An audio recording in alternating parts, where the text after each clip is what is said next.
మిత్రులారా, ఇవాళ ఒక గొప్ప నగరాన్ని నిర్మించడానికి ఏముండాలి? రోడ్డు ఉండాలి, తాగడానికి నీళ్లు ఉండాలి, నిరంతర సరఫరా చేసే విద్యుత్తు ఉండాలి, పెద్ద పెద్ద నగరాలకు రవాణా సౌకర్యం ఉండాలి, అంతర్జాతీయ ఎయిర్పోర్ట్ ఉండాలి. మరి భారత్ ఫ్యూచర్ సిటీకి ఏం తక్కువ ఉన్నదని నేను అడుగుతున్నా.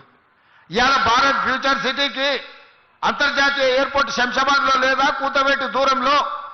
ఇవాళ మనం వేసుకునే రోడ్డు ఇవాళ ఈ ఫ్యూచర్ సిటీకే కాదు, ఫ్యూచర్ సిటీ నుంచి శ్రీశైలం వరకు ఇవాళ 100 మీటర్ల రోడ్డు వేస్తున్నాం. ఇవాళ ఈ ఫ్యూచర్ సిటీని బెంగళూరుకి అనుసంధానం చేసుకుంటూ రోడ్డు వేయడమే కాదు, బుల్లెట్ ట్రైన్ తీసుకురావడానికి కేంద్ర ప్రభుత్వాన్ని ఒప్పించినాం. ఇవాళ ఆంధ్రప్రదేశ్ ముఖ్యమంత్రి గారు అంటున్నారు మేము అమరావతి కట్టుకుంటామని.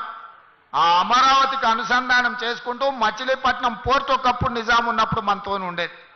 ఇవాళ తెలంగాణకు పోర్టు లేదని మనం ఎప్పుడు అనుకుంటాం? దక్షిణ భారతదేశంలో పోర్టు లేని రాష్ట్రం ఒక తెలంగాణ రాష్ట్రమే.